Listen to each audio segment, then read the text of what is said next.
Next Monday on an all-new Buffy the Vampire Slayer. It's good to meet you. Buffy's first boyfriend appears from the past. My gut tells me this is a wrong guy. Cold hands. You know, it's getting really crowded in here tonight. But his desires have an evil twist. I'm offering you a trade. You make me a vampire, and I'll give you the Slayer. I love it. An all-new Buffy the Vampire Slayer. Next Monday. Hello, and welcome to this week's edition of Slade, the Buffyverse Revisited. I'm one of your hosts. I'm Jeremy. I'm your other host, James.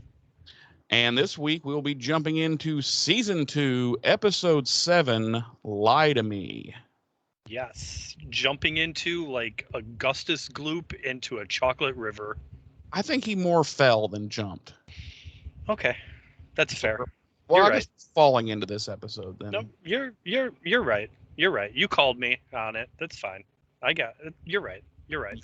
You got owned, man. I can admit when I'm wrong, and I was wrong. I can too. It's just I'm never wrong. Well, okay. All right. So, how are you this week, James? I'm all right. How are you? I'm fabulous, other than I have a nasty cold, and it's kicking my ass, and so I'm probably going to sound and look weird this week, but... No, you don't sound or look any weirder than usual, my friend. Oh, okay. Well, that's good. But I'm going to soldier on because, you know, show must go on. The show must go on, in the immortal words of Queen. My You know man, Fred. Give me 1 second here. I'm going to adjust this. I feel like I'm a little too dark. Now There- you look like... Okay, there we go. There we go. I was going to say, now you look like you're being questioned in a warehouse. And I'm about where to were get... you on the night of August the 13th? Swear to me. Swear to me. All right. Well, do we have any... Oh, excuse me. That'd be a frog in the throat. Do we have any corrections or notes from last week's episode? No corrections or notes. We do have a very nice comment left on last week's episode, which was, of course, episode 6 of season 2, Halloween. Our good friend Silver Siren left the following comment: James, you sleep exactly as is proper and most comfortable. And I love that you put it right out there, and that it took Jeremy aback momentarily. Yes, it did. It did.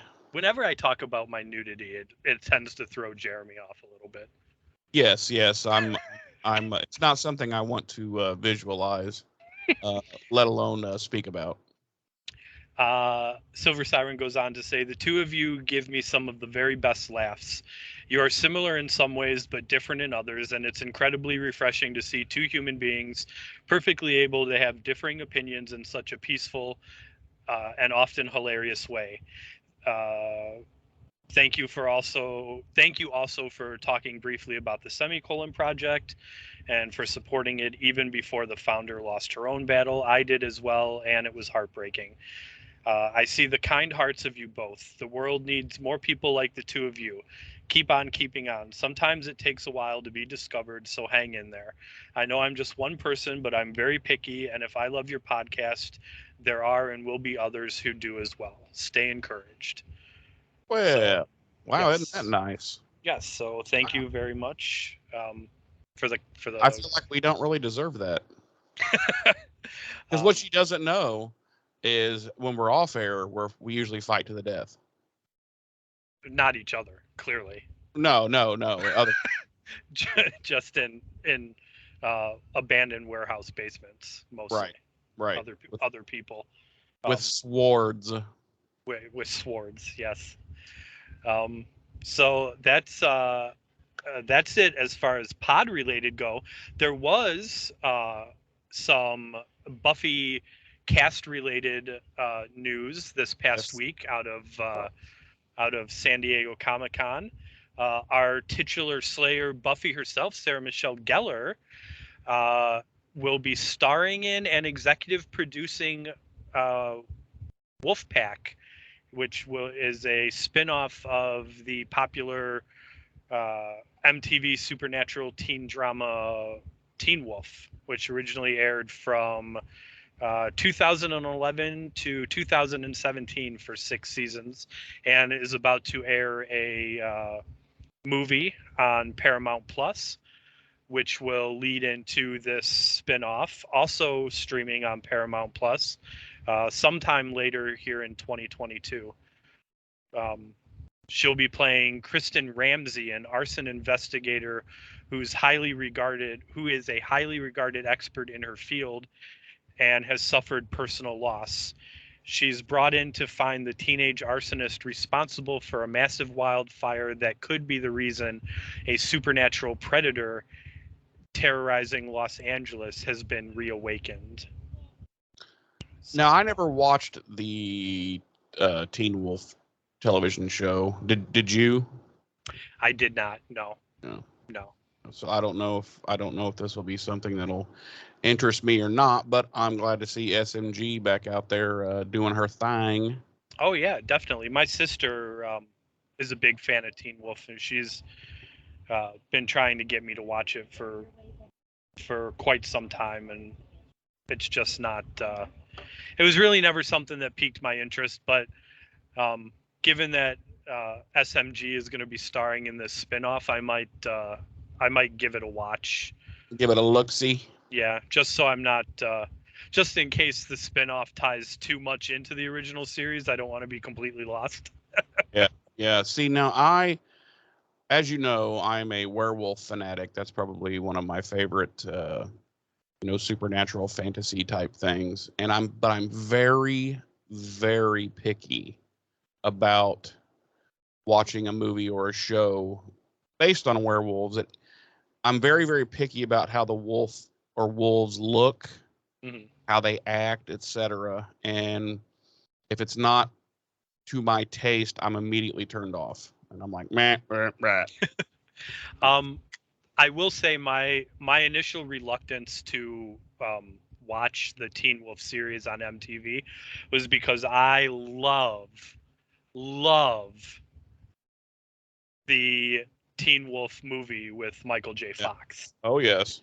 And it obviously has nothing to do with it. It has nothing to do with it, even though it does have some of the some of the same characters, obviously not the same actors. Character names, I guess you could say. Right, character names, right. It's a reboot in the truest sense of a reboot, in that it changes everything about the source material. So that's why I never really got into it. But like I said, with this spin-off coming and with Sarah Michelle being involved in it, I might give it a look-see before the spin-off premieres, just so that I'm not too lost when that happens. So alrighty, well, keep us informed, James. And I'll let you be the test monkey. If you give me the thumbs up, I'll give it a watch too. Then that's all I've got. So if you don't have anything, I'm gonna dive right into these dates and deets. You should dump right into those dates and deets. All right, we are revisiting Buffy the Vampire Slayer season 2, episode 7, the 19th episode of the series overall.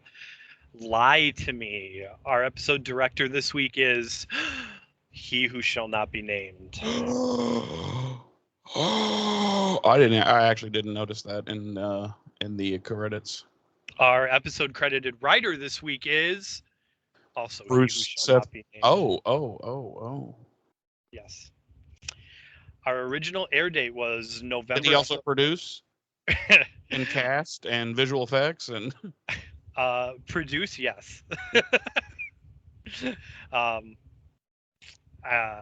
It's one of those automatic executive producer credits for Joss. Yeah. Our original air date was November 3rd, 1997 on the now defunct WB network. Our regular cast, as always, includes Sarah Michelle Gellar as Buffy, Nicholas Brendan as Xander, Allison Hannigan as Willow, Charisma Carpenter as Cordelia, David Boreanaz as Angel, and Anthony Stewart Head as Giles.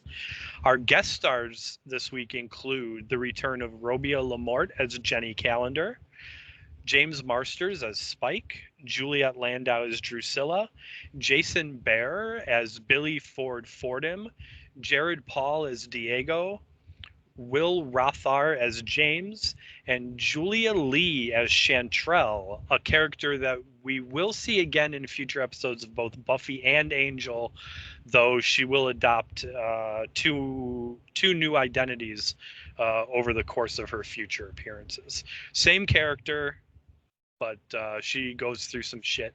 And You know, I was just, when you gave the dates just now, I realized this episode originally aired one day before my 19th birthday. oh yeah, Yeah, I thought that was interesting. Not that anyone else cares. no one does. Um,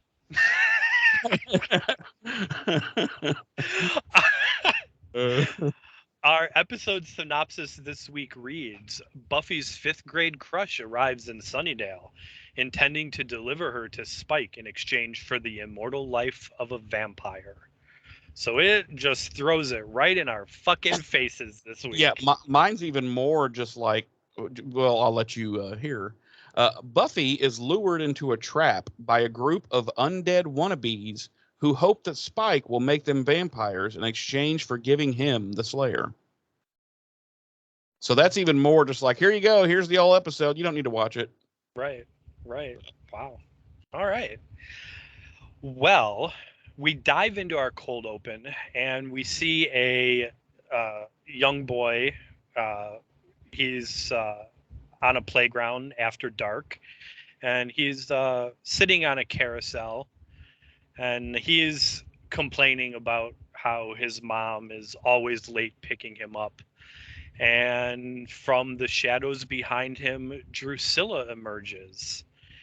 And she asks him if he's lost, and he says no, his mom's supposed to pick him up. And she asks if he wants her to walk him home, and he says no. And she rambles about a lullaby that her mummy used to sing to her at night. Mommy. And she's her usual scattered nutty Drusilla self. So obviously this little kid is wigged out. Yeah. And he tells her he's not supposed to talk to people, and she says, well, I'm not a person. And she takes a step towards him, and Angel appears and steps in between her and this little boy, and Angel tells him to run home, and the boy takes off, and Angel turns around to face Drusilla, and they clearly have a history together. And yeah, and she says a line to that little boy.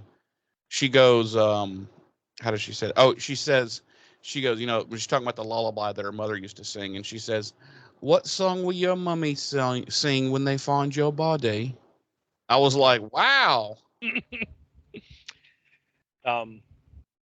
So Angel and Drusilla,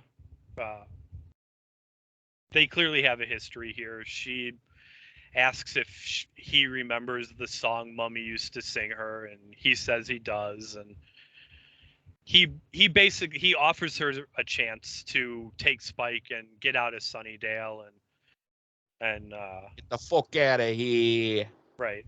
And Drusilla says, or you'll hurt me. And Angel, like, he at that point can't even make eye contact with her. Like, it's clear, like, some shit went down between these two. Yeah, like, which we'll find out later in the episode. Right. But he tells her, if she doesn't leave with Spike, it's going to go real bad for everybody involved. And as they're talking, we cut to a roof across the street, And the roof is on fire. And we see Buffy is on the roof. She's out patrolling, and she stops at the edge and sees Angel interacting with Drusilla. Obviously, she's pretty far away, so she doesn't know what they're talking about. And Drusilla is basically telling Angel that his heart stinks of the Slayer, and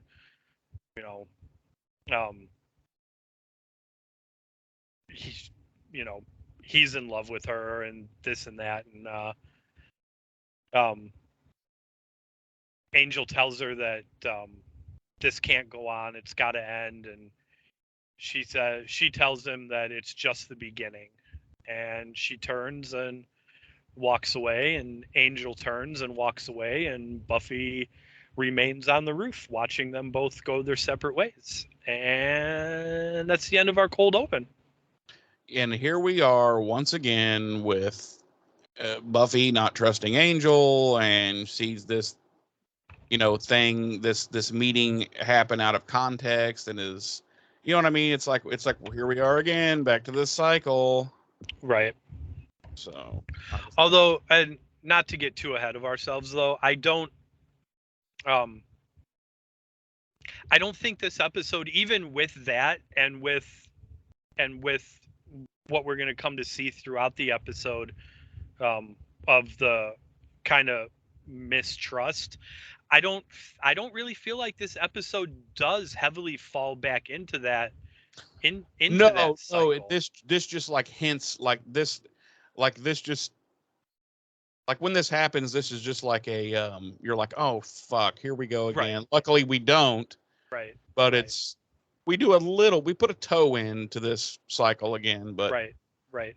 And again, not to jump too far ahead of ourselves in the review here, but I think what they do dip into this is it's more relatable and even more understandable than the past. Like, shouldn't we? Yeah, because in this one, at least she's seeing like an odd, meeting between him and this weird woman. And so, yeah, at least this is a little more meat to the bone than like, oh, we shouldn't. Oh, we should, Right. Exactly. So.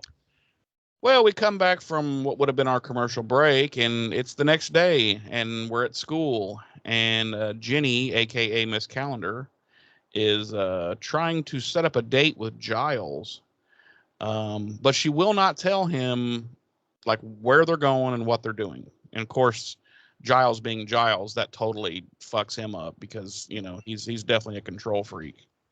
And but she keeps prodding him and whatnot, and she finally convinces him to just meet her at 7:30 and just go with the flow and see what they're gonna do. Obviously, she's setting him up for a murder. Clearly, she's gonna kill him. Yeah, that's she's probably in cahoots with Ethan Rayne. Yes. Yep. I've seen it all. I've seen it. I know it. Episode over. Thanks for joining us this week, folks. So she leaves, and Buffy comes up, and he's all just flabbergasted and doesn't really know what to say, because the whole going somewhere and not knowing what they're doing just totally melts his brain. And he asks her, like, did she patrol the night before? And she says, yeah, I did a few sweeps downtown and no vampire activity. And he starts talking about, that he's still researching Spike and trying to figure out, what his MO and his whole plan and just what he's doing there and what his overall goal is. And so far, he says he's only figured out that Spike's an extremely unappetizing character, but that there doesn't seem to be a reason why he should have come to Sunnydale. And Buffy doesn't seem real Well, she she doesn't seem real concerned with Spike, honestly, and I guess it's because she's already kicked his ass a few times, like every time they've met. 11. What did you say? 11-3 times. 11. Well, last week made it 11-4. 11-4 times, yeah. Yeah, so she doesn't seem too concerned about old Spiky. And she kind of, reassures Giles that he'll figure it out. And Giles kind of notices that she seems down, glum, and she insists she's okay, but he's like, why don't you take the night off and don't patrol or anything, and she's like, oh, okay, that would sounds good. That sounds like it would be nice. And he says, maybe you could spend some time with Angel. And she's like, and he's like, okay. And she says, well, he might have other plans and blah, blah, blah. And she just kind of, they part, and she leaves still kind of downtrodden. And that's the end of that scene. Now, what bothers me there is I'm like, wait, why is Giles as her watcher, like trying to push her into the arms of this fucking vampire? Like, you know what I mean? Like, maybe you can spend some time with Angel. I'd be like, maybe you can not see Angel at all ever again, because you're the Slayer and he's a fucking vampire. Well, I think we've kind of, like, you and I've talked about this a couple episodes ago. I think, and I think honestly, what happens with Buffy and Angel in this episode too is a good example of it. I think this is a clear indication that we've reached that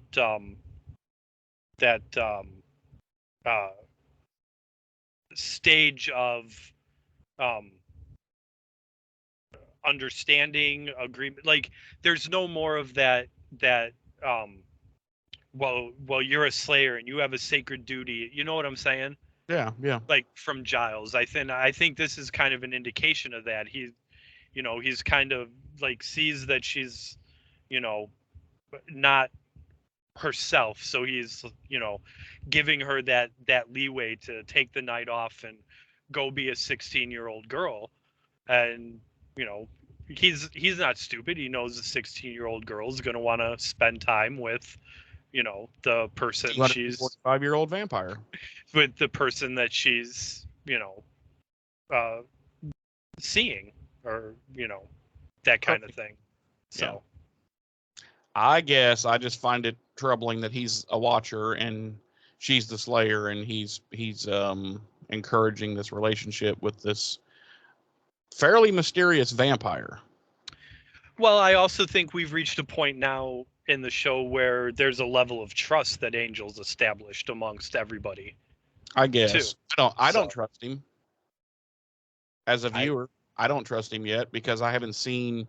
He's still, like, I'm trying to put myself back of, when I didn't know anything about him other than what had been shown thus far, and right. I don't trust him. I wouldn't trust him if I were any of those Scoobies. I wouldn't trust him. I'd be like, yeah, this guy. I'd be more like Xander, except, well, Xander's, it's all about his jealousy of the whole. But I mean, I would be more suspicious of Angel. Like, I don't know. This guy hasn't. Of course, I'm almost 44 years old, so I have a little bit more. I've gone around the sun a few more times, and I don't trust a lot of people right out the gate. So I don't know. Anyway. So we're now in history class, and Buffy and Willow are passing notes about Angel's mystery girl. And oh boy, is this a Cordelia thing or what? So she's there in class. They're talking about Marie Antoinette, and Cordelia is just totally upset. She's like, I don't understand, why no one liked her, like, mistreated her. She was so nice, and it takes a lot of work to look that good all the time, and blah blah blah, and she was gonna let them have cake. Yeah, she was even gonna let them have cake. And then she's like, I understand that the peasants were, how did she say it? They were depressed. Yeah, depressed, and Xander goes, I think you mean oppressed. And Xander's just sitting there the whole time listening to her talk, just utterly dumbfounded by her insanity. And right before the bell rings, Willow passes a note to Buffy, asking if this mystery woman was a vampire. And Buffy and Willow, as they're leaving class, they continue the actual conversation. And Xander joins in, and he's all happy to hear that Angel may have done something wrong to make Buffy mad. And they they drift into the commons, and Xander's trying to cheer Buffy up, and as you know, he often does, because he's a creeper. He this guy walks up from behind them and says, "Well, maybe Oreos dunked in apple juice." And Buffy recognizes the voice, and she turns around, and she's just like, "Ford!" And we come to find out that it's a boy that she went to school with back in L.A., that she had gone to school with for like 7 years, that she had crushed on really hard in 5th grade. And of course, I think he's a year ahead. And so he was like, "Well, I couldn't, accept your love back then because I was such an upperclassman," and kind of jokingly. And they're still clearly good friends and kind of affectionate. And of course, Xander is way turned off by that. And he's like, "Doesn't she have any fat guy friends?" And he's telling Buffy mainly that he's here, his dad got transferred, and so he's doing his last year of high school here in Sunnydale. And they're reminiscing and whatnot, and she invites him to the Bronze that night, as they often get together there. And he mentions he needs to get to the admissions office and get his paperwork sorted out, so she offers to take him, and they go off together arm in arm. And there's a funny line in this scene where she's talking about that she was in love with him in the 5th grade and whatnot, and she says that she used to spend her evenings listening to "I Touch Myself," the song, over and over again. And then she's like, over him. Yeah, and then she's like, but I didn't know what it was about. So at the very end of this scene, once they've walked off, all of a sudden Willow's eyes get really wide, and she goes, "Wait, that's what that song was about?" And we cut. Clearly pre-band camp for Willow. Yes, pre-band camp and flutes. So that takes us to the Bronze, and Xander and Willow and Ford are playing pool, and Buffy shows up at the Bronze and walks over to them, and Willow tells Buffy that Ford was just telling them about the 9th grade beauty contest and the swimsuit competition, and Buffy tells him to stop, and the more people he tells, the more people she has to kill. And he says he knows all her darkest secrets, and Xander's like, "Want to bet?" He goes, "Want to place a small wager on that?" So Buffy says Come she's find out. Xander would have lost. So spoilers. Buffy says she's gonna go get something to drink, and tells Ford not to talk. Yes. So she heads over to the bar, and who does she run into? But Angel. And what? Angel. And shit, where was I? Okay, so she heads over to the bar, and she runs into Angel, and they say hi to each other, and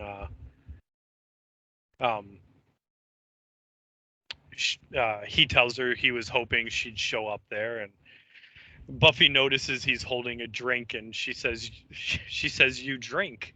I mean, drinks, non-blood things." And he says, "There's a lot about me you don't know." And she says, "I believe that." Then we cut back to the pool table, and I want to pause right here really quick. sure. As they're standing there in front of that counter, did you get a look inside the counter to see some of their food offerings? No, what was there?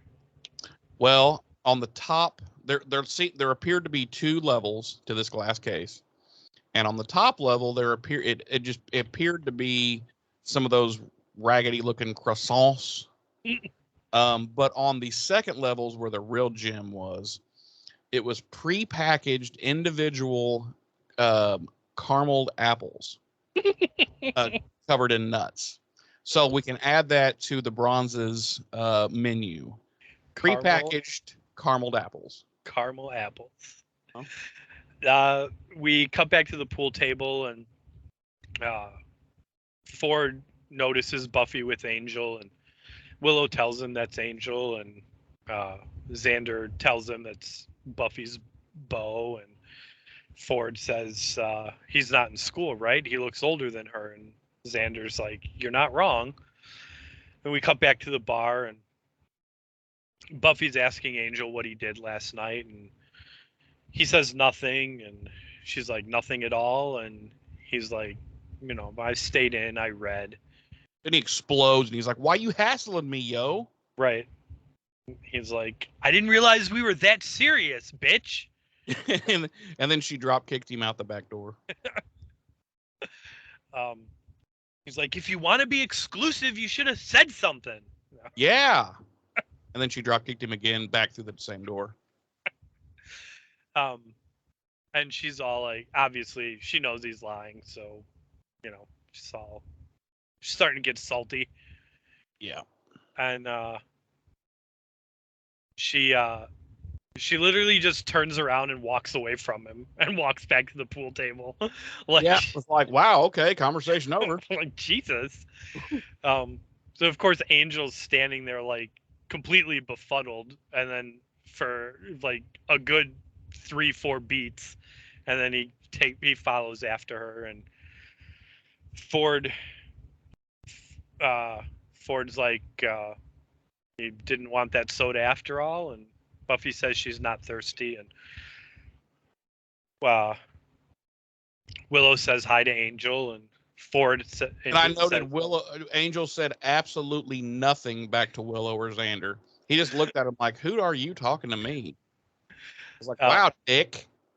And Ford says hi to Angel, and Buffy turns around and introduces them, and Angel shakes his hand, says nice to meet him, and Ford notes that Angel has very cold hands, and Xander again in the back like, "You're not wrong." Buffy gives him a little dirty look, and Angel asks Ford if he's here visiting Buffy, and Ford says no, he's here to stay, he just moved here. And Willow asks Angel if she wants to play pool, and Buffy says it's starting to get crowded, and she's a little hot, and asks Ford if he wants to take a walk, and of course Ford does. And so Buffy looks at Willow and Xander and says she'll see them tomorrow, and takes Ford and just heads past Angel without a word and walks off. And Angel says goodnight, and Ford tells him to take care, and Xander says okay once more with tension. Right. And Angel asks Xander and Willow, he just moved here, and Xander's like, yeah, and he moves fast. And Willow says, well, we could still play. And she goes to rack the balls, and when she looks back up, Angel's gone, and Willow's like, see, you made him do that thing where he's gone. And Xander dismisses her and gets ready to break. And we cut outside, and we're in the alley by the bronze, and Buffy and Ford are just kind of taking a leisurely stroll. And Ford asks Buffy if that's her boyfriend, and she says no, and then yeah, and then maybe, and asks if they could lay off the tough questions. And he says yeah, and asks what else they do for fun around here. And she hears a noise coming from around the corner and tells him she left her purse at the Bronze and asks him to go get it. And he says yeah, and he takes off for it, and she takes off in the direction she heard the noise. And on his way to the Bronze, Ford decides to backtrack, and he actually follows after Buffy and comes around the corner just as a vampire poofs away in dust. And he asks her what's going on, and Buffy tries to cover and say there was a cat and they were fighting, and there were multiple cats and they were fighting, and then they left. And he's like, oh, I thought maybe you were just slaying a vampire. And Buffy's and everybody's like, blah, blah, blah, blah, blah. Right. Buffy's like, blah, blah, blah, blah, blah, blah, blah, blah, blah. And but Ford's like, you don't have to lie. I know you're the Slayer. And we cut to Willow's room, and she's on the phone with Buffy, and Buffy's kind of giving her the rundown. Ford, said he knew she was the Slayer, and he figured it out before she got booted from Hemery High and back in LA. And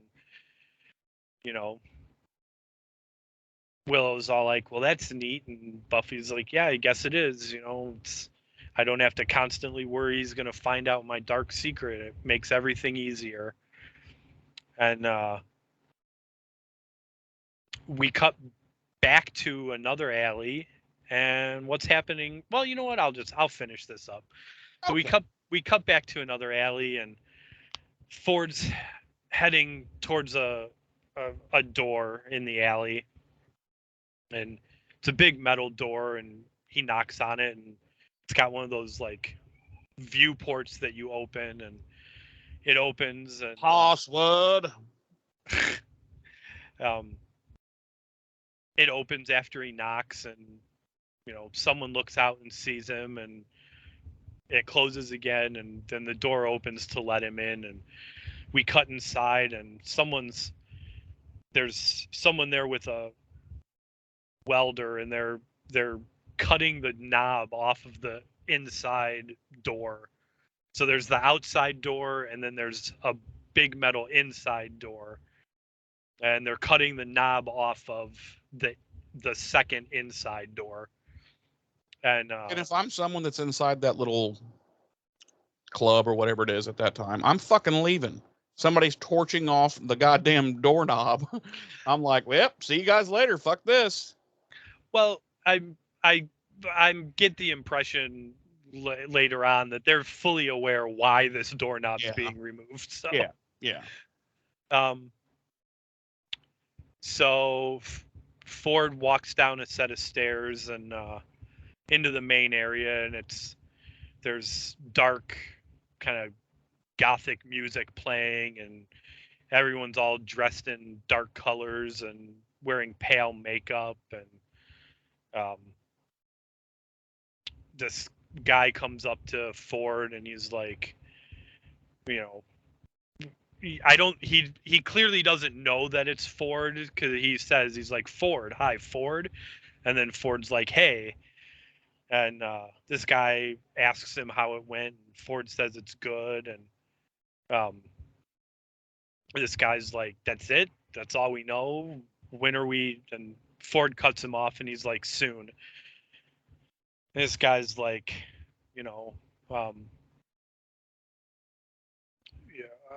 hold on, sorry. This guy's like, soon, okay. You give me a little more information. I'm trusting you out on a limb here. Not to mention the lease is almost up on this place, and who's going to cover that? And Ford calls him Marvin, and this guy gets really upset, and he's like, Diego, it's Diego now. And let's pause for a minute and let's explain how this dork is dressed. Okay, please proceed. Well, first of all, he's tiny little scrawny guy. Probably weighs $120, soaking wet with rocks in his pockets. He's got this really kind of 90s teenager goatee thing going on, or more like a Van Dyke, I guess. Now let's get to his clothing. He's wearing this big, ruffly pirate shirt, with this flowing, velvety purple cape, ensemble deal. So just put that together in your head. That's how this guy has decided that vampire, like everybody in there is dressed like how they think vampires dress or what have you.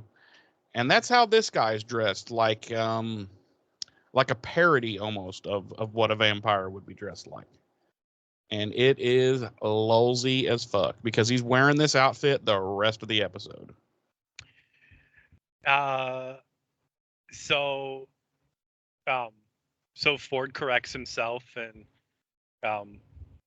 he as Ford's correcting himself, he pulls a pill bottle out of his pocket and opens it and pops a pill, and he tells Diego he should try Ritalin and everything's going to be fine. And this young lady walks over, and as Ford's, telling Diego, just make sure you're ready when I say, and true believers only. And this young lady she's done up. Do you want to explain how she's dressed, Jeremy? She's dressed like a 90s hooer, with a like a corset top on, her cleavage hanging out, short skirt, all fucking, white painted, within the dark eyes and lips, and yeah, she just looked like just stupid. Oh, and one of those, what do you call those things? Like a choker necklace thing on, whatever you call those. I don't know what you call them. Choker necklace. So yeah. Isn't she wearing a dress? Nah, a red velvet dress? Well, she's definitely not in the next scene, but I don't know. Maybe I didn't pay attention to her clothing in this scene. Yeah, maybe it is the next scene. She's wearing that red velvet dress, and I'm just mixing them up. So she smiles and says she can't wait, and Diego's like, well, I still think I should be in on the plan. And Ford tells him he's just got to trust him, and we see a scene from a vampire movie playing on the TV, and Ford says, a couple more days and we'll get to do the two things every American teen should have the chance to do: die young and stay pretty. And he kind of looks off into the distance and gets a spaced out look on his face, and he mouths along the words that the actor in the movie playing on the screen behind them is saying. And it's so you play your wits against mine, me who commanded armies hundreds of years before you were born, fools. And that's the end of our scene. And do you know what movie that was playing in the club? Was that a Christopher Lee movie? That was Jack Palance. Oh, okay. And it was, I have it here, hold on. It was Dracula. Dan Curtis's Dracula. Oh, no one cares. So we're back.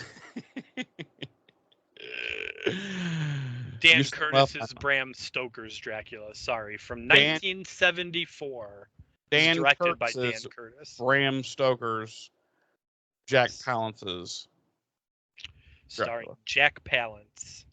Okay. Well, still no one cares. As Dracula. Yeah.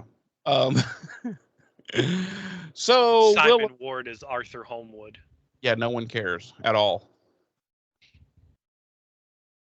Go ahead. What's next?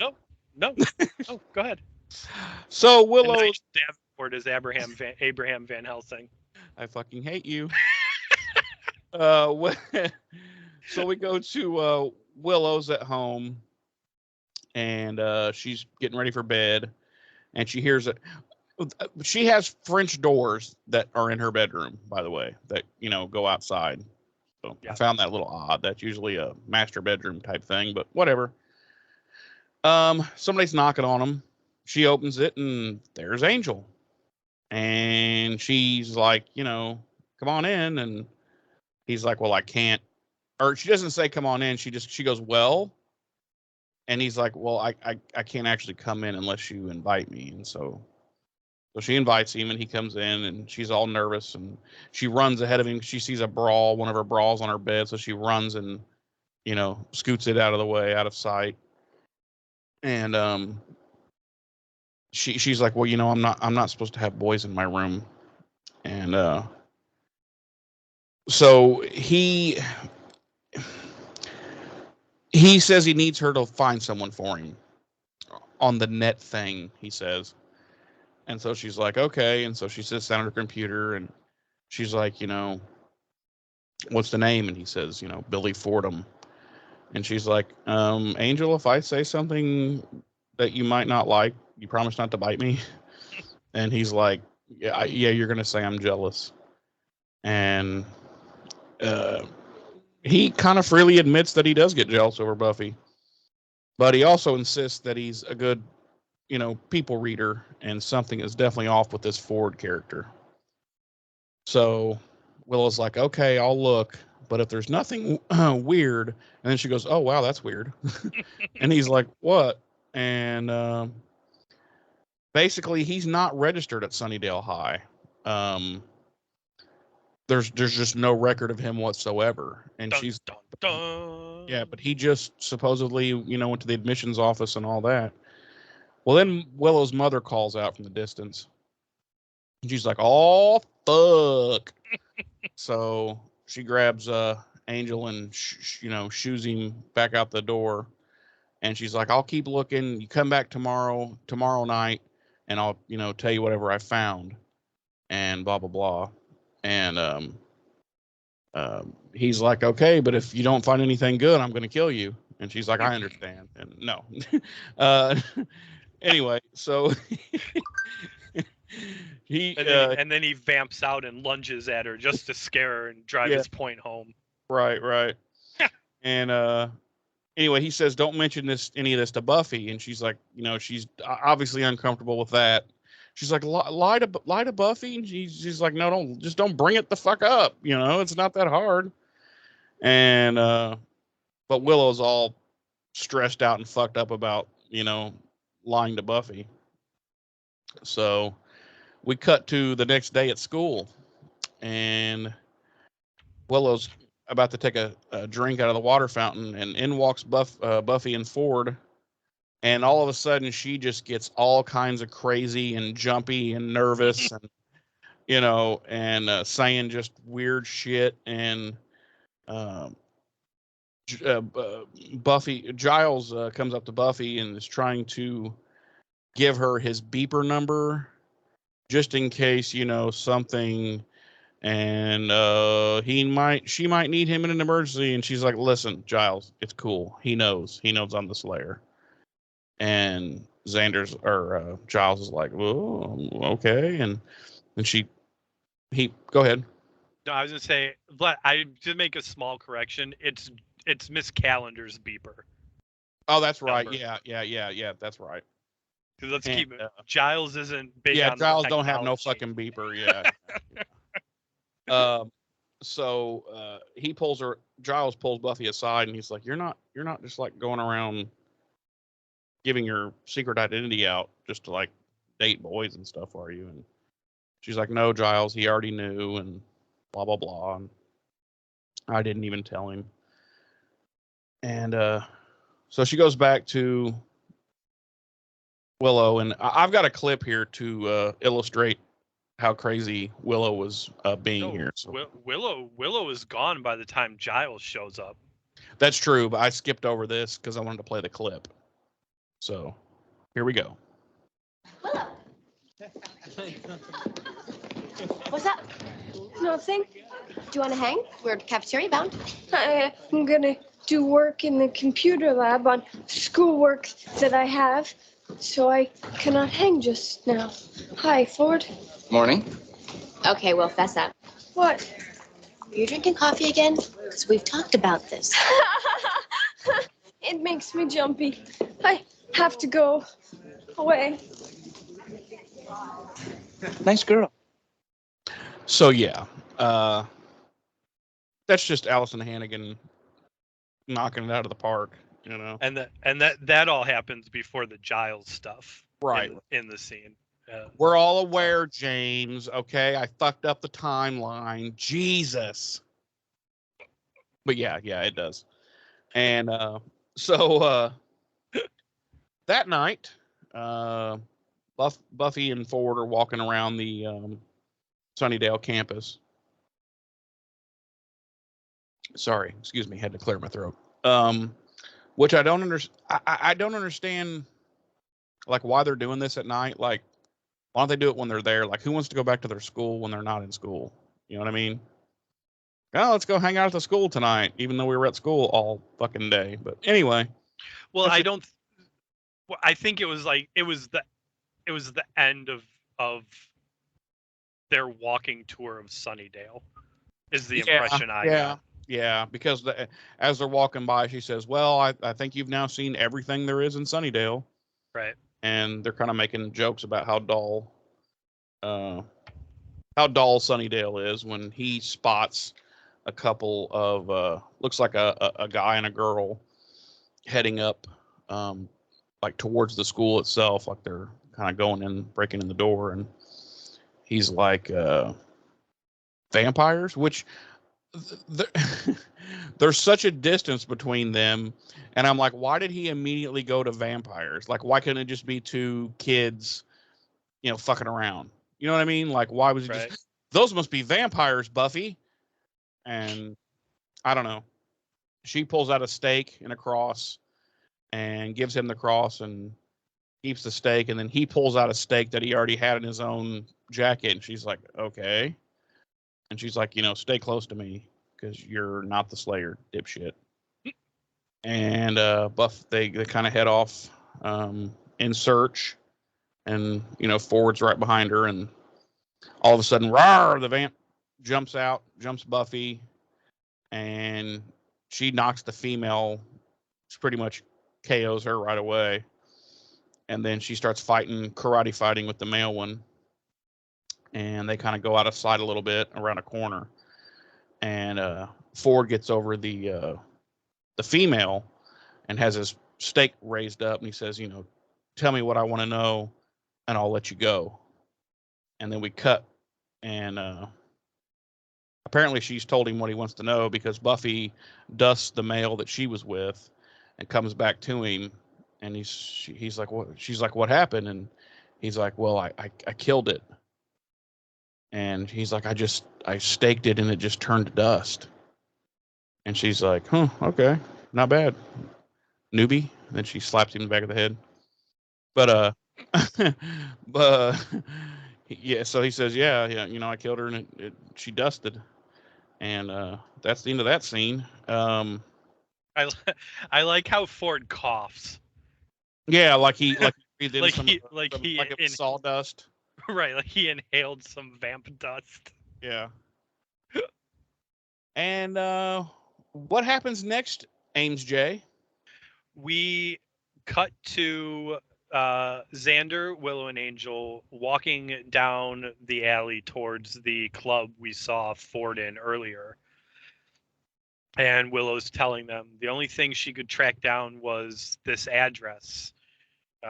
It's the Sunset Club, but she didn't find anything incriminating. And Angel says there's no paper trail, no records, and that's incriminating enough.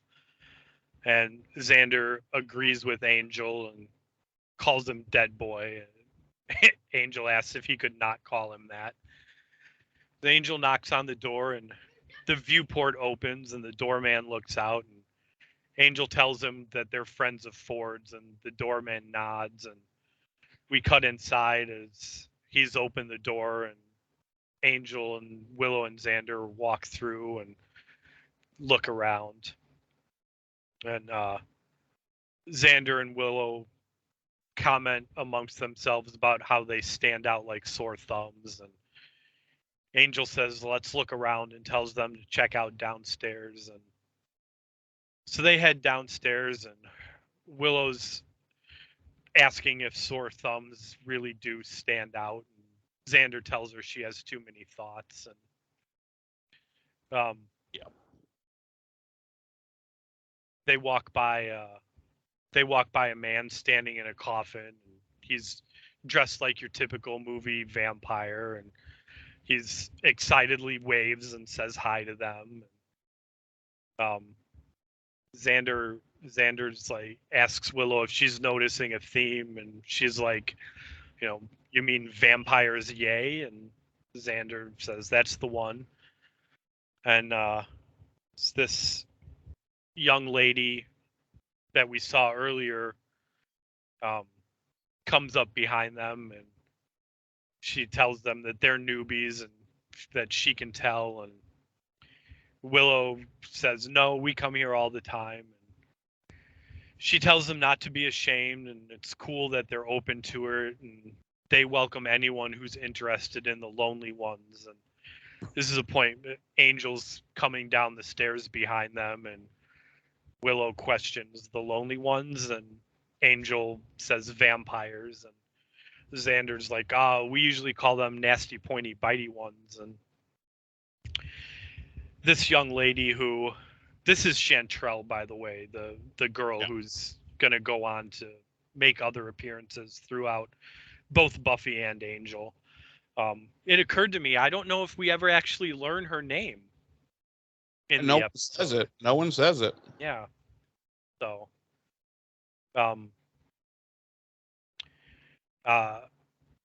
Chantrell's like, a lot of people have that misconception, but they who walk with the night are not interested in harming anyone. They're creatures above us, exalted. And Angel tells her she's a fool. And Xander kind of gives him a look, and she's like, Chantrell's like, well, you don't have to be so confrontational about it. Other viewpoints than yours might be valid. And she walks away.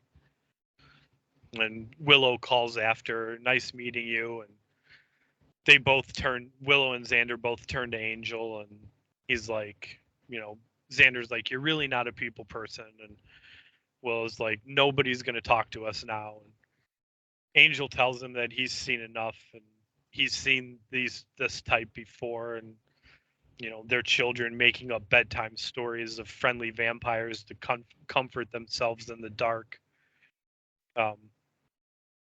And Willow asks if that's so bad. And, she says the dark can get pretty dark, and sometimes you need a story. And Angel's like, these people don't know anything about vampires, what they are, how they live, how they dress. And exactly as Angel's saying that, a dude dressed exactly like Angel, but with a ponytail, comes down the stairs and cuts between them. And Angel kind of clears his throat, and they turn and start to head back up the stairs. And Xander's like, I love a good diatribe, but I'm still curious why Ford, the bestest friend of the Slayer, is hanging out with a bunch of vampire wannabes. And Willow's like, well, something's up with him. You're right about that. And we see that Diego overheard them talking and watches them walk away, and which will come back to be utterly meaningless. And no. Oh yes. How do you figure? Well, I don't want to spoil it, but it's utterly pointless that Diego overhears them speaking. Because once he tells Ford, do you remember him telling Ford? Yeah, and that kind of escalates Ford's plan. I can already tell that come the end of this, we're gonna have very different opinions about this episode. Oh yes. Oh yes. And that's the end of that scene. We cut to the library. What's happening there? Nothing. It's on fire. Everybody's dead. Yeah. Episode over. So Buffy has paged Giles and Jenny away from their date, and the three heading into the library there at school, and Buffy's apologizing for interrupting their date. And Giles assures her that it's perfectly fine. It was absolutely the right thing to do. You know, vampires on campus is a big problem. And Jenny's just like, if you hated it that much, we could have just left, you know? Like, and he's trying to be like, no, I didn't hate it. You know, it was fine. And come to find out, she had taken him to a monster truck rally. And Buffy's like, you took him to a monster truck show? And, you know, she's like, well, yeah, you know, I was trying to do something different and have him, you know, experience something he'd never experienced. And so obviously that went over like a, you know, a turd in a punch bowl. So Jenny is asking what happened to Ford. And Buffy's like, well, I sent him home. And though she does compliment him that he dusted a vampire in his first time out. And then she looks down at this one of these books Giles has open and sees a photo of Drusilla. And she's like, who the fuck is this? And Giles was like, my secret lover. No, he goes, you know, and he looks at the thing and he says, she's called Drusilla, sometimes, you know, paramour of Spike. She was recently killed by an angry mob in Prague. And she's like, no, she wasn't. She's alive and well. Because I saw her and Angel talking a few nights ago. And Jenny's like, well, I thought Angel was a good guy. They're like, yeah, he is.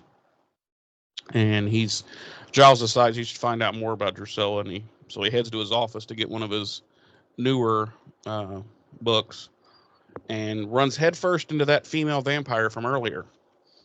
And she just kind of tosses him aside into Buffy, and they both fall down, and the female vamp runs past them up into the stacks and then out that weird fucking entrance exit they have up there. And Giles is like, you know, she took one of my books. What the fuck? And Buffy's far more fucked up because she's like, that's the female vampire, one of them that we fought earlier, and Ford said he killed her. Clearly not. He's a clear fucking liar. Fucking liar. So, down in the factory deal there, where Spike and Drew and all his minions call home, she's talking to this bird that's dead, that's in a cage and it's dead. And she's like, I'll give you a seed if you sing. And it's fucking dead.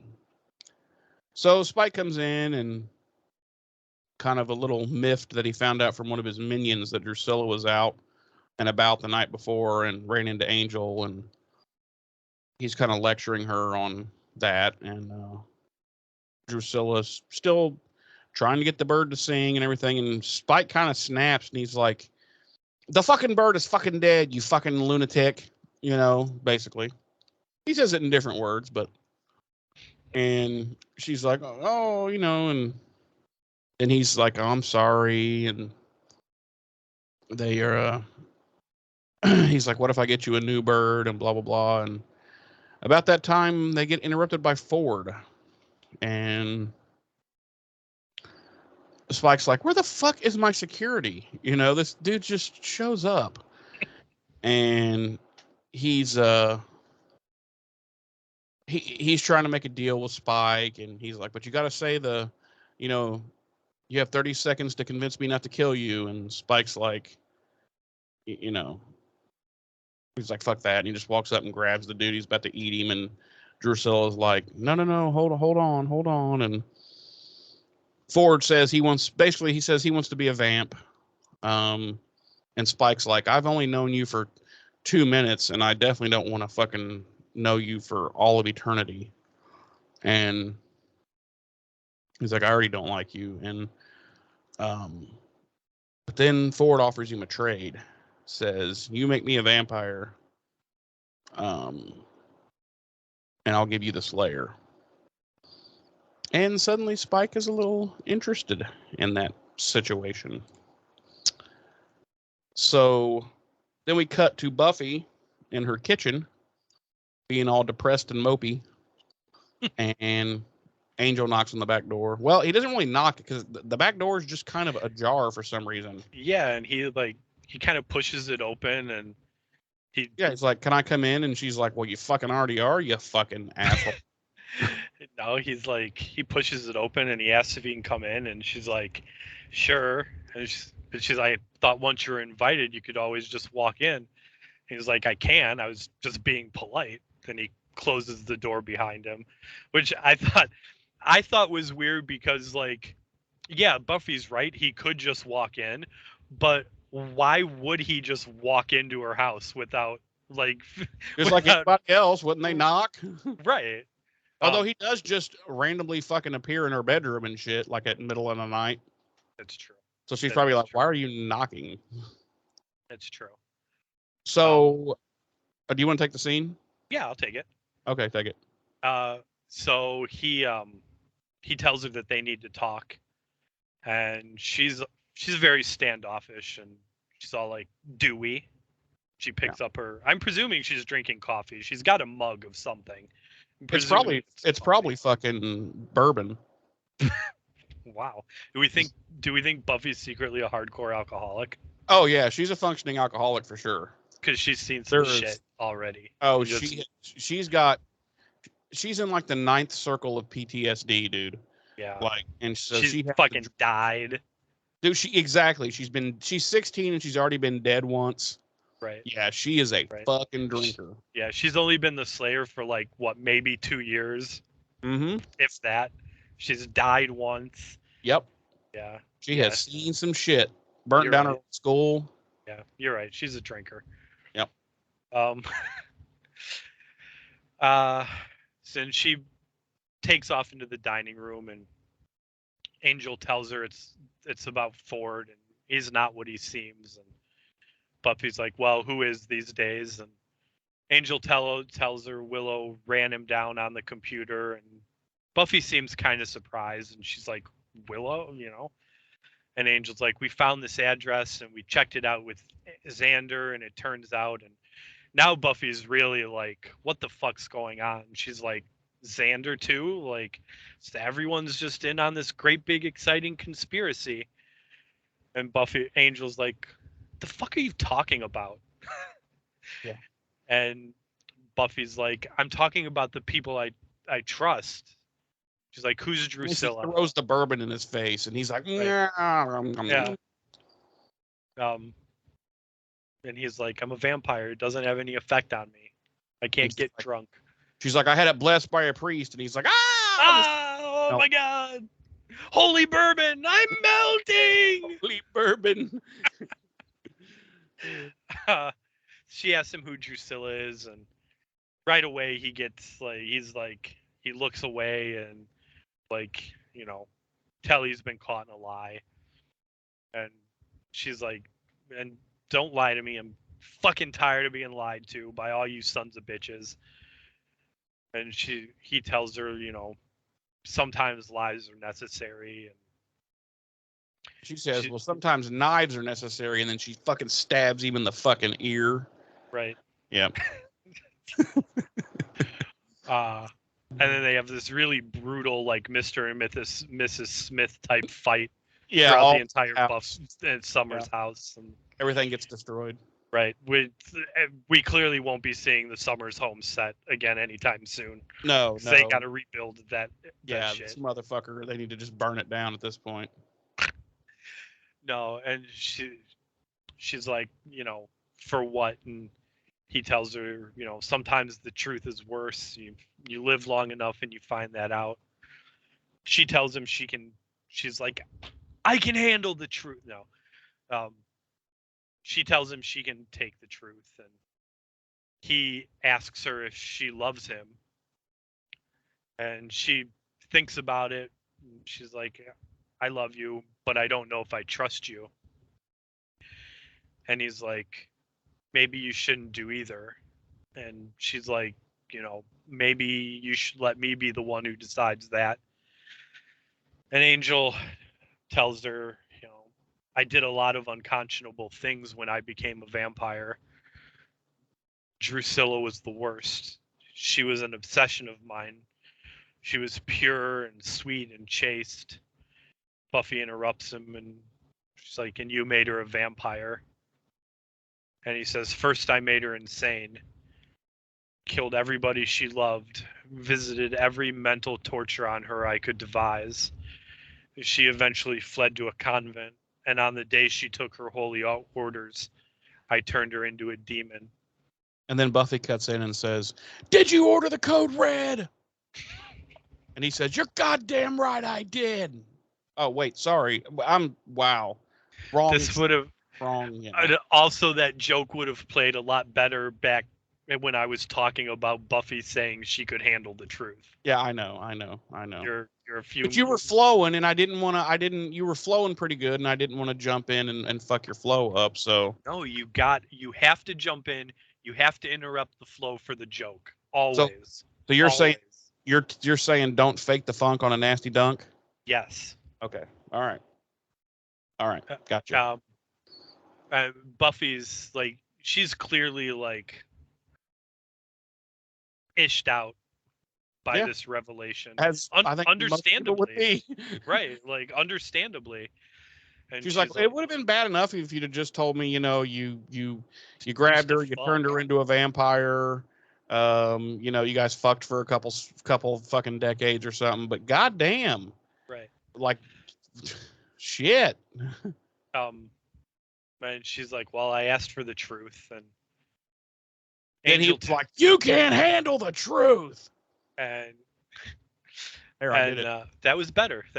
Better timing. Okay.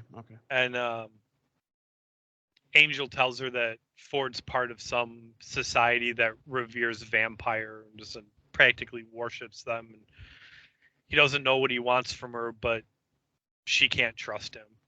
I love that line.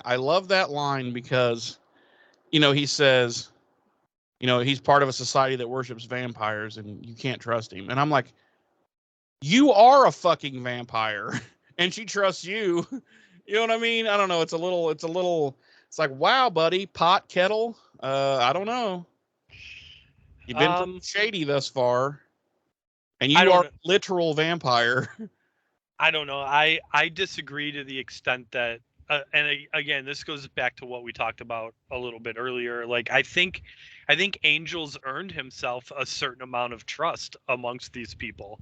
In fairness, you're right, but I look at it from my own real, like how I would really be in real life, and I know that I would not.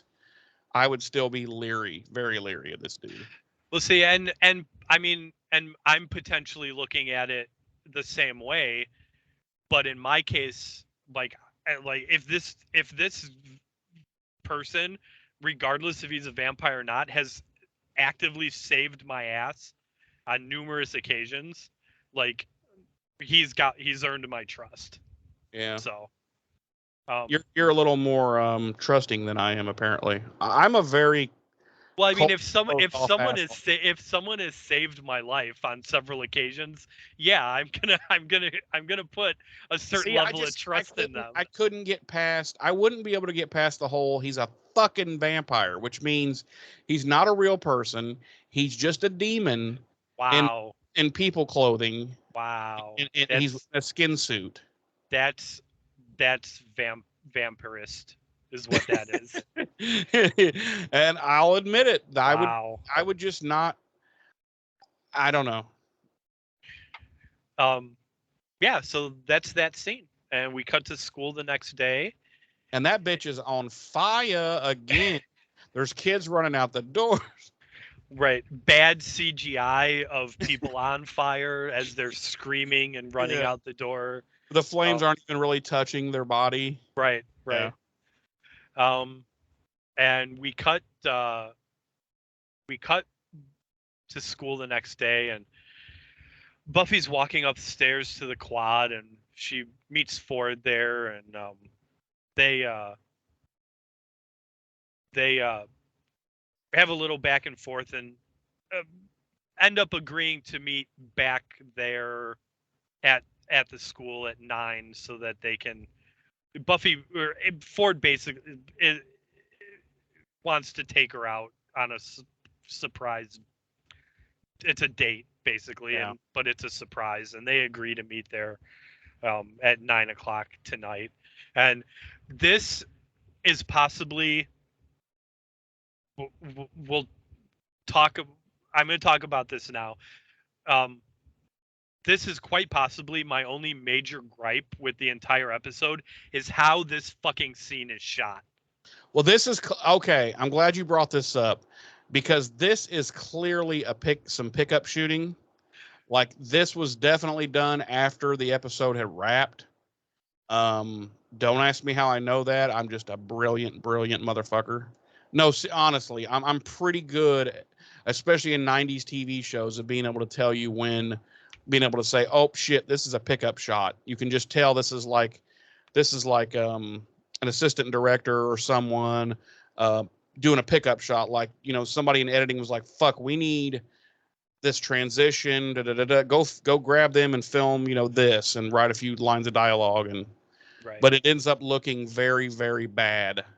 Right. I don't know if it was a pickup shot, but it was definitely like not Joss. It was a second unit director or something. It was definitely not Joss. Nothing I've ever seen directed by Joss is filmed like this. Yeah. The way the camera is circling them as they talk, like it. The lighting is very poor too. I kind of get why they filmed it that way. Like, I believe it was deliberate. It was done deliberately to try and build tension during this conversation between the two, but it doesn't work. It made me fucking dizzy. It was not a good shot. And I do not believe He Who Shall Not Be Named directed this particular scene. Whether or not sounded like there were certain lines that had to be ADR'd. Whether or not it was a pickup shot, that I don't know, but it was definitely a second unit director that filmed it. It was not Joss. Yep, I know. As soon as the scene opened, and I was like, "Whoa, this is a pickup shot by not Joss." You know, this is clearly some shit done a little bit later by, you know, Billy Bob, the key grip. They're like, "Here, grab this camera guy, grab this boom, take the two. Here's a few lines. Go film this however you want." And he's like, "I'm gonna win my fucking Emmy on this shit," and he starts spinning the camera around, and you know, not a good scene. So then we cut to later, and really, if you think about it, that whole scene could have just been not there, because it doesn't actually. That scene doesn't actually matter. You know what I'm saying? What I'm alluding to. Yeah. Again, I don't know if I can agree with that. Well, because she just shows up a little bit later after having followed him and says, "Oh, I couldn't wait till tonight at 9, you know." And I'm like, well, why couldn't they could have just simply had her follow him and find him at this place. And so that little scene they didn't even need to exist. You know, I'm just saying. They might have needed it for runtime reasons, you know. Well, and that's part of the reason why I don't think it was filmed later on as a pickup shot, because there is that specific dialogue later on where she's like, "Well, I couldn't just wait till tonight." Yeah. So Yeah, I don't know. It's goofy, regardless. So we cut to later on, and we're inside Sunnydale High, and Xander and Willow are sitting on some steps in the hall, and Buffy walks down the steps behind them, and Willow gets up, and Buffy's kind of reluctant to look at her, and Willow asks if Angel told her, and Buffy says that Angel told her everything, and Willow apologizes for keeping stuff from them, and it's just that Angel was concerned, and they didn't want to say anything just in case they were wrong about Ford, and Xander asks if she found out what's up with Ford or what Ford's up to, and Buffy says she will, and walks off, and Willow and Xander kind of sadly watch her walk off, and they're like, "Fuck you, then, bitch!" And they both fucking give her the double bird behind her back. And they're sitting there for a couple beats, and suddenly Xander's like, "Angel is in your bedroom?" Yeah. And Willow doesn't even look at him. She just nods, and she's like, "Ours is a forbidden love." Yeah. And we cut back to the Sunset Club, and what's happening there? Well, guess what? It's on fire, and people are running around screaming out. So Ford's at the club, and still pretty empty. So he talks to Chantrell and asks. This is the scene where we get Chantrell's name. Ford addresses her as Oh, Chantrell. you're right. I completely forgot. You're right. You were absolutely right. And asks if everything's going all right, and Diego pops up and insists he has everything taken care of. Ford tells him that the vampires are coming that night to bless them. And that's when Diego says, "Are your friends coming?" And Ford's like, "Well, who do you mean?" And he's like, Diego and Chantrell tell him that, two guys and a girl that knew him had stopped by the night before. And Ford starts rubbing his head, and he's angry. And why didn't you tell me about this before? And Diego's like, well, fuck you, bitch. And they start fisting. No, he's like, it slipped my mind, blah, blah, blah. And I lost my place. Yeah. And then come to find out, Buffy is standing up on the top of the stairs, has heard everything, and immediately kills them all. And the episode's over. Thanks for joining us this week, folks. I've been so she's heard it all, and she says, Ford looks to Diego and says, it's getting a little drafty in here. And Diego goes up to stand by the door, and Buffy accuses Ford of being a liar, and she comes down the stairs to face him, and he's like, well, everybody lies. And Buffy's like, she demands to know what the fuck is going on, and Ford just flat out tells her he's going to be a vampire. And Buffy's like, vampires don't just turn anyone, which I have a problem with that, because we've seen, it seems like they will just turn anybody in this show, like literally. But anyway, and then she realizes, oh, you must have offered him something. Go ahead. I think so. I agree with you to the extent that I think, like, what's the best way? The good vampires, and when I say good vampires, I don't mean like Angel. Yeah. I mean like the vampires like Spike, Yeah. or even the Master.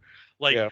I think those vampires do tend to be or even Angel back in the day when he was Angelus. I think those vampires do tend to be a little picky about who they turn into vampires.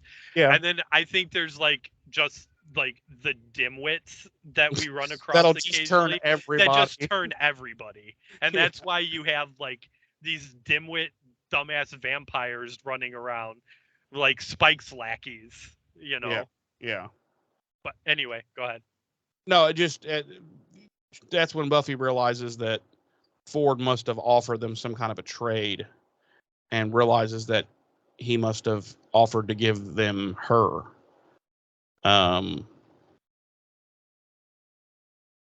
She says, "Well, you must have realized that I'd figure it out." And he kind of laughs, and he's like, "I did realize, and in fact, I counted on it."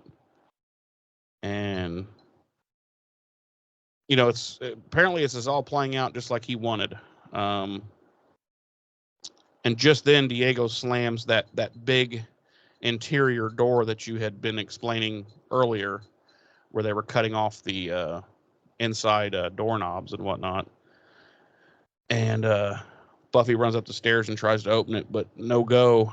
And the group kind of explains that the door's been specially rigged, and once it's closed, it can only be opened from the outside. That the vampires will be coming at sundown, and they're going to change everyone in the club except Buffy, of course, who they're going to kill. And Buffy immediately starts looking for ways to escape. And Ford explains that this is actually an old bomb shelter. He says, "I knew I couldn't overpower you, so instead I trapped you." And Buffy's basically begging him to let the other people go. And but they're all like, we know we want to be here. And she tries to explain to him that you're going to be killed. You're just fucking food. They're not going to turn you into vampires. You're just fucking a buffet. And of course they don't believe her. And the little alarm thing goes off, and that signifies that it's now sunset. And Spike, back in his little place, has realized that it's showtime, and he's gathered up his gang of goofy minions and giving them instructions before he turns to Drusilla. And she's actually going to come with. So she's gotten a little bit stronger. And he's like, "Are you sure?" And she's like, "Yep, I need a treat." Of course, she says it in her weird Drusilla way. We cut back to the bomb shelter, and Buffy's on the balcony, still looking for a way to get out. And Ford's following her around and kind of compares her persistence to his own. And she gets really pissed and turns and tells him that, she's like, everyone in here is going to be killed. And she realizes he knows the wannabe vamps are going to be killed, but he assures her that his deal is set, that he's good. He's going to be turned into a vampire.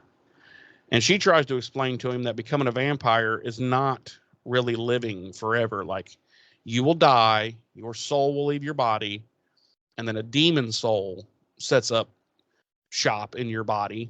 Yeah, they'll have your memories and all that kind of shit, but it's not you. You're gone. And he's like, well, it's better than nothing.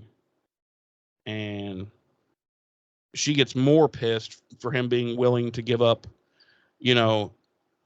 his own life and sacrifice innocent people as, collateral damage.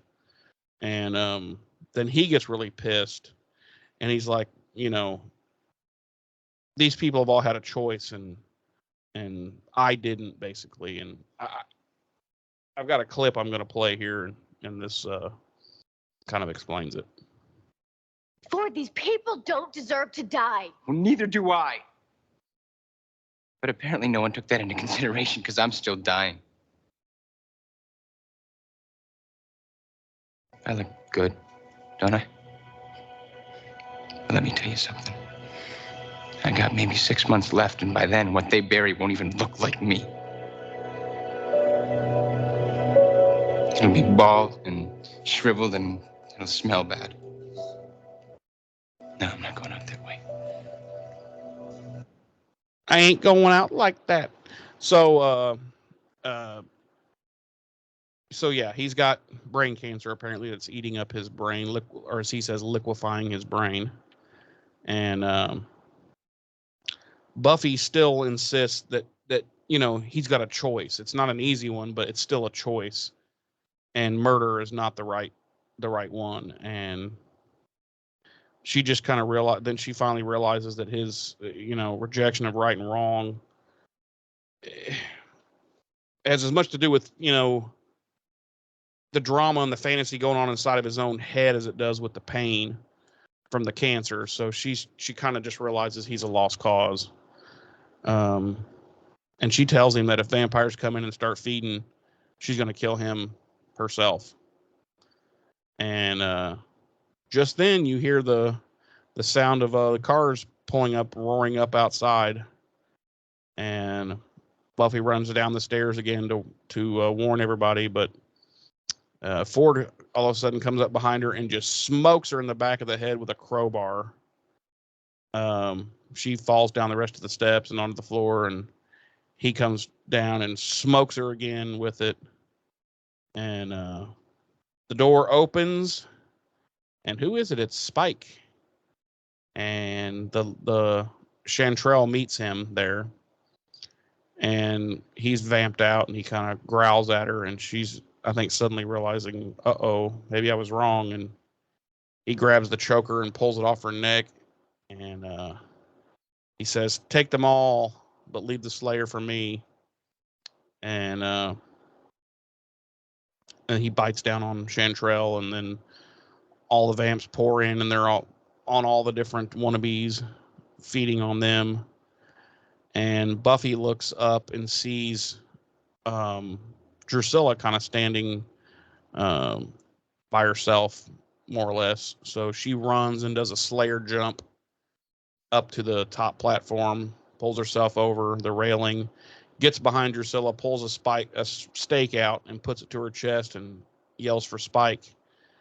And Spike looks over and she basically says, "Call them all, for your girlfriend's going to fit in an ashtray." So he does. He tells them all to stop immediately.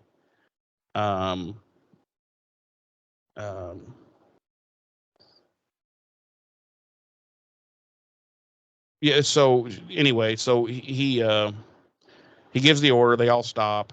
And by the way, at this point, she had KO'd. I'm sorry, I missed this in the thing. She had KO'd Ford, and he was kind of out already before she had jumped up to do this thing with Drusilla. And she kind of positions herself between, she has her back now to the open door from where the vamps had come in, and she shoves Drusilla into Spike and turns around and runs out the door and turns and slams it shut. And just as Spike gets to it, and when I was watching the episode, I was like, wouldn't it have been funny as hell if once Buffy had herself positioned between the open door and Drusilla, like when she pushed Drusilla, instead of pushing Drusilla into Spike, she pushed Drusilla into the stake. Oh! And then dropped and then took off and ran. Yeah. That would have been cold as fuck. Fuck yeah, it would have been. And then just like looked at Spike and been like, "Oops," and then ran off. Oopsie. But then he looks down and he goes, "Where's the doorknob?" And realizes that they're fucking trapped down there. And then what happens, James? We cut to the alley and everything's on fire.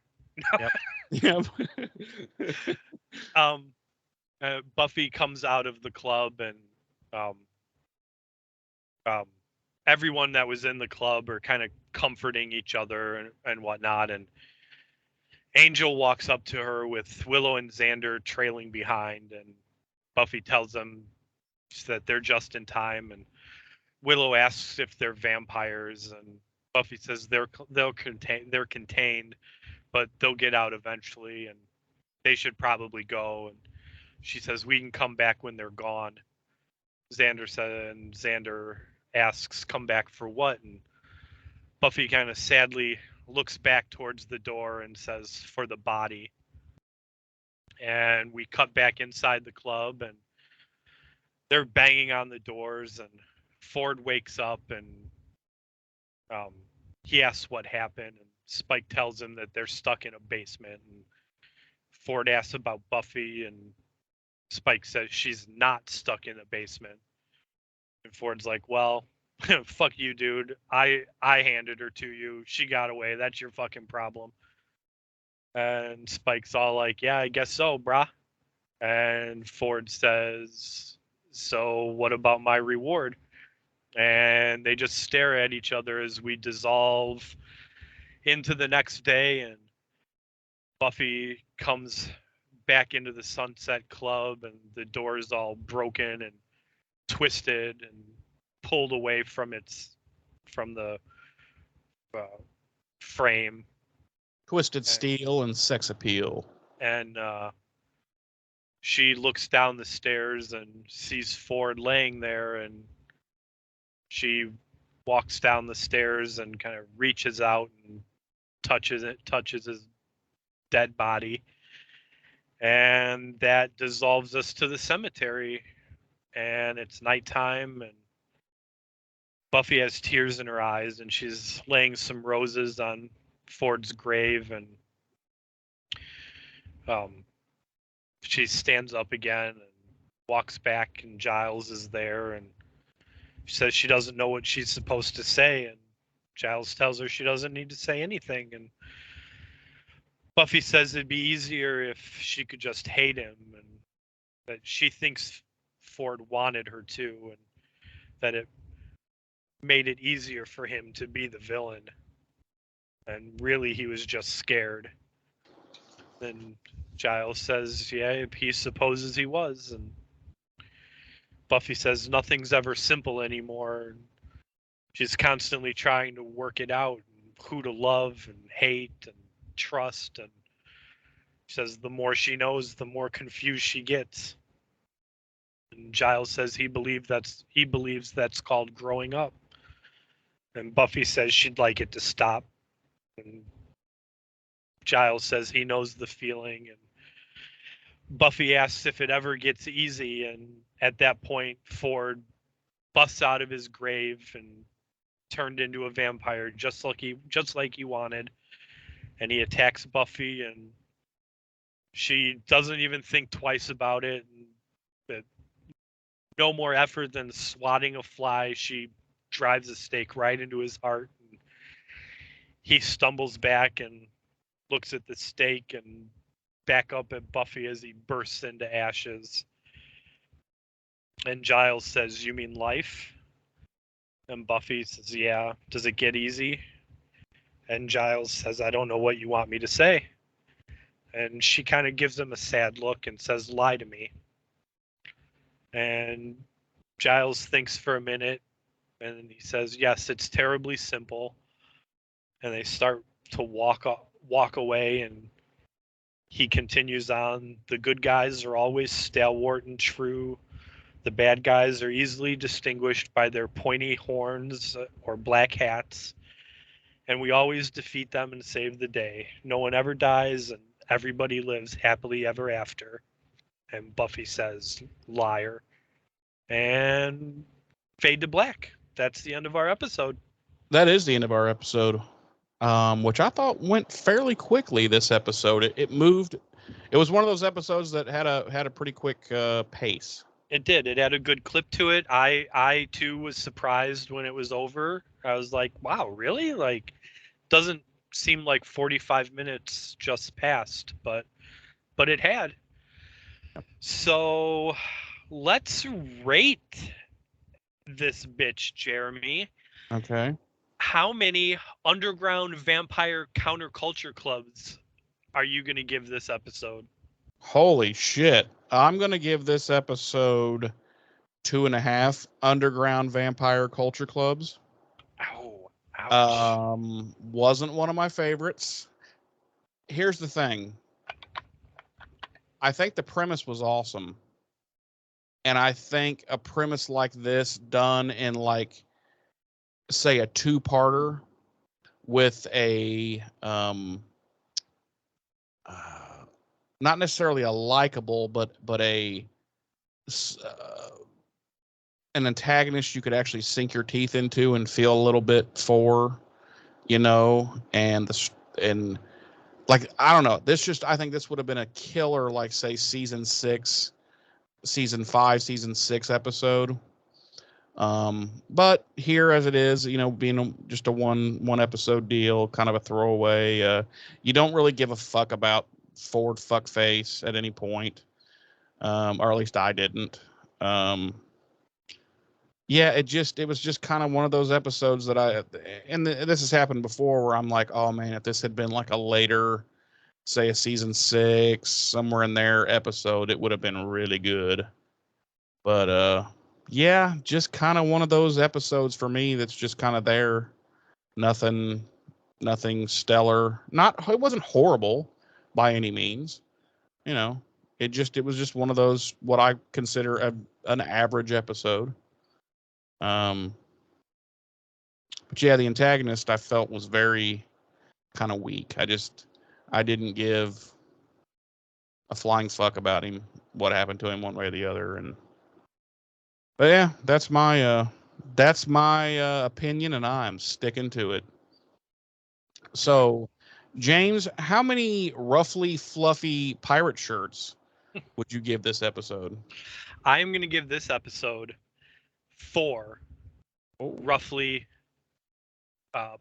pirate shirts. Okay. I really enjoyed this episode. I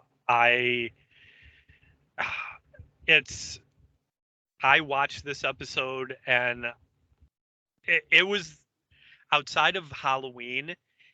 This was the first episode in our revisiting this series that I was like, this is the show I remember. Yeah,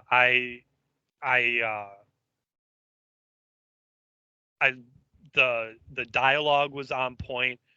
I liked the character development in this episode. The getting more of Angel's backstory as Angelus fleshed out. And we find one sick fucking puppy. More of Drusilla's backstory fleshed out. I liked the parallel of Angel's jealousy over Ford and Spike's jealousy over Angel. It was a really good episode, in my opinion. I just really enjoyed it. Like I said, I think the dialogue was on point. I think the story was great. I think it was I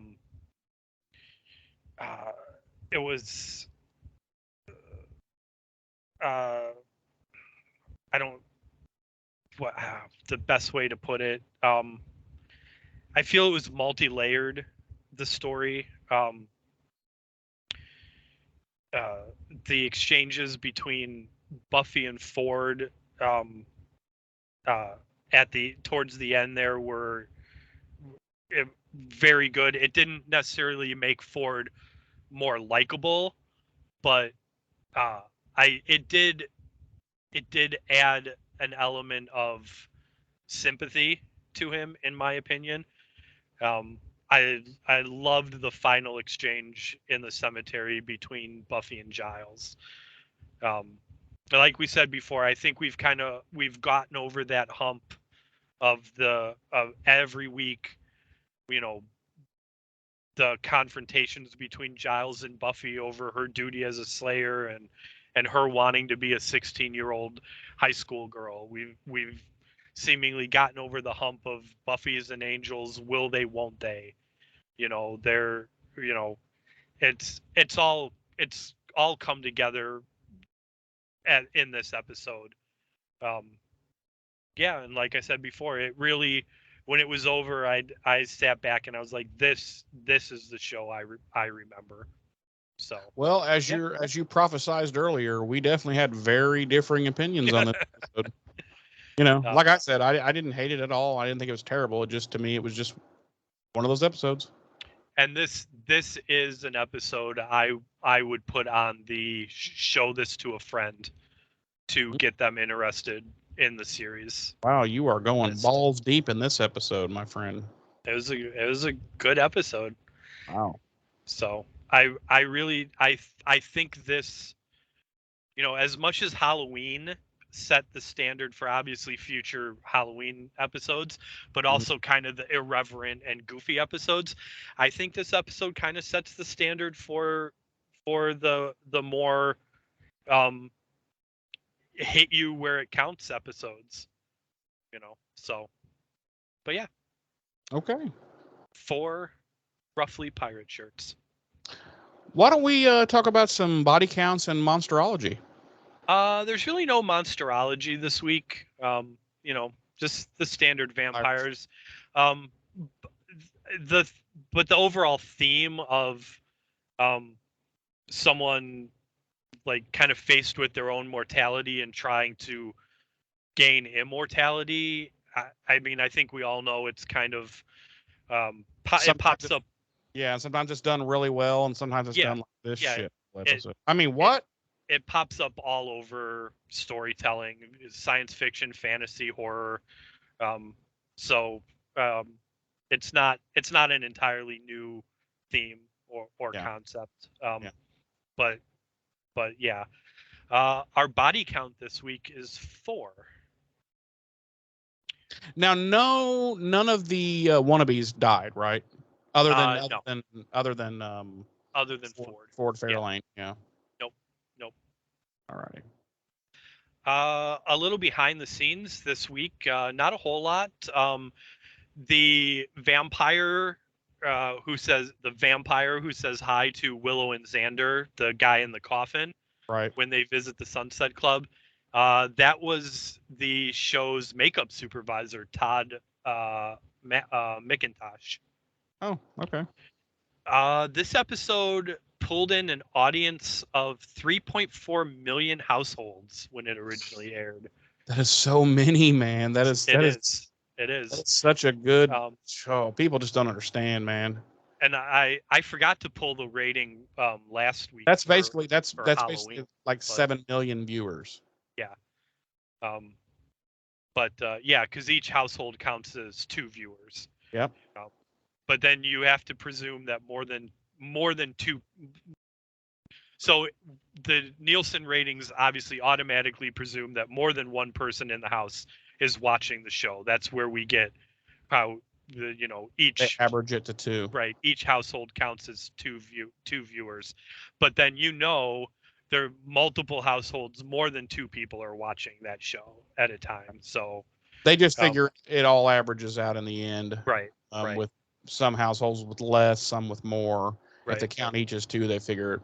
But goddamn, 7 million viewers. I mean, do you realize what some of these shows today, what they would do to have those kind of numbers every week? Oh yeah. I mean, those are like Game of Thrones numbers. Like when Game of Thrones was at its hottest, and they were like, "Oh my God, this is the biggest show in TV." That's the kind of numbers they were doing. Oh yeah. This is the kind of numbers that television shows used to do every day. Right. And every time slot. The good ones. The really the good ones. Yeah. But I'm just saying it was very common back then. And right. Wow. And I think we're holding steady. Like I said, I forgot to pull last week's. Yeah, we're normally in the 3s audience, but we're holding tight in the 3+ million. And now you know why the series went 7 fucking seasons. Oh yeah. They're fuck, this is a cash cow. Why would we let this go? Right.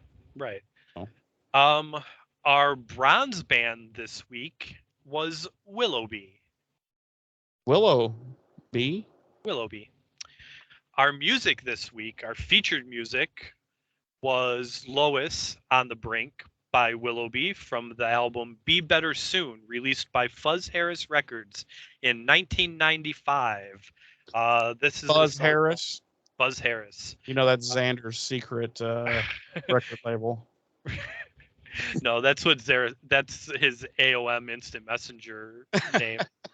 Fuzz Harris 95. Fuzz Harris. No. It would be Fuzz Harris 69. You know this. Come on. He's doing ASL checks in the AOL chat room. ASL. Oh, you're only 11? For anyone listening who may be too young to know, the ASL checks were age, sex, location checks that would pop up in chat rooms of old back in the day. Of ye olden times. Back when your host was just young whippersnappers on the internet. We communicated via typing on the keyboard. And that is the song that's featured in the background of at the Browns while Willow and Xander are playing pool with Ford. Also, Neverland by Sisters of Mercy from the album Floodland, released by Merciful Release in 1985. You know, I don't remember any music in this episode. Not one bit. This is the song that's playing during Ford's first visit to the Sunset Club, but it was only used in the original airing of the episode. Subsequent airings, the song has been replaced in that scene by Blood of a Stranger, written by series composers Sean K. Clement and Sean Murray. All right. Goof 'em Ups and Oopsies. My favorites. I didn't catch anything this week. I didn't need. But I loved. I'm so laser focused in when we're in the bronze, though. I'm constantly looking for food, so that I can continue to add that to our. Menu. I completely forgot about it this week. So what is our menu look like so far? We've got cornbread muffins, buttery croissant, raisins, boxed pre-packaged Sun-Maid raisins. Like we're forgetting something. The caramel apples from this week. Oh, I know we're forgetting something. I know there's something we're forgetting. If we only had a listening audience that could build this menu for us. If anyone knows what we're missing, or if we are missing, I don't think we are missing. I really feel like there's something we're missing. Maybe I'm wrong, but I get that feeling in my gut that we're forgetting something. But if anyone's listening knows if we're missing something, let us know. Silver Siren, that's a call out to you. Yeah, you're our only listener. Help us, Silver Siren. You're our only hope. You're our only sausage. Yeah. So that's all I have for this week, Jerome.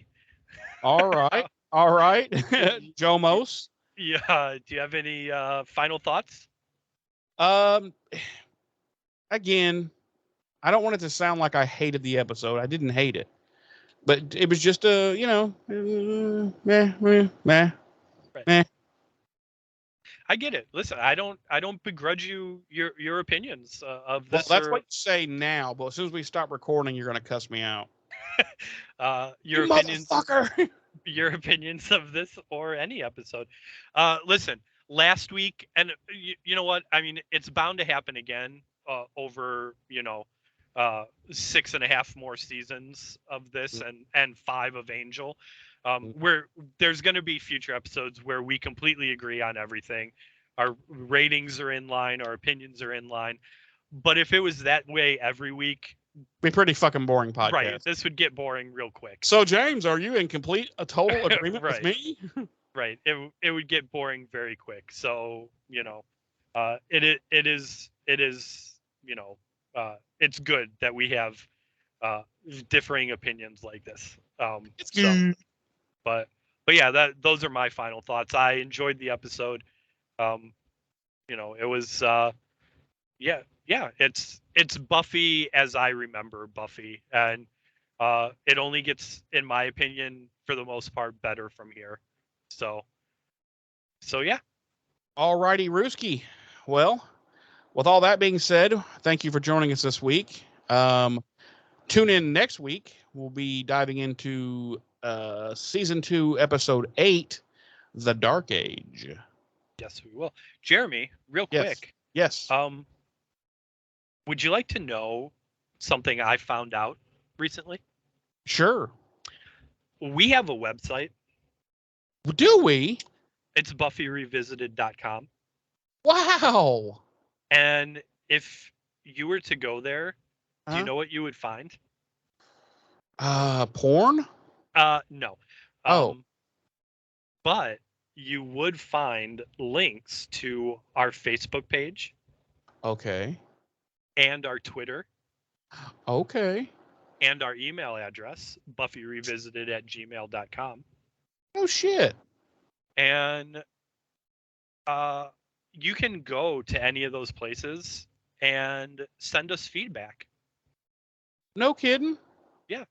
I didn't even know that. You will also find a link to our YouTube channel where you can, for those who aren't currently watching, can watch the video version of this very podcast. But yeah, you can click on any of those links, the Facebook link, the Twitter link, the YouTube link, the email link, and you can provide us your feedback regarding how you and I are doing as podcast hosts, feedback regarding specific episodes of Buffy and eventually Angel, feedback regarding Buffy and Angel, the series as a whole, and engage us in conversation on any of those topics, or honestly, any topic, really. We'd be happy to discuss anything. But You really, have blown my mind. I know. But we would really prefer to engage with other fans of Buffy and Angel and discuss the series and the episodes. So you guys should do that. Yeah, absolutely. I mean, that would be fabulous. I am Right. totally for that. Take a page out of Silver Siren's book and reach out to us. Yeah, because at this point, no matter what happens, Silver Siren is already in the Hall of Fame. Oh yeah, 100% of listeners. So I mean, you could always join her there. Right. You could be in that upper echelon of Slade, the Buffyverse Revisited podcast listeners and watchers. Yes, good. It takes very little. Right, and engage with us.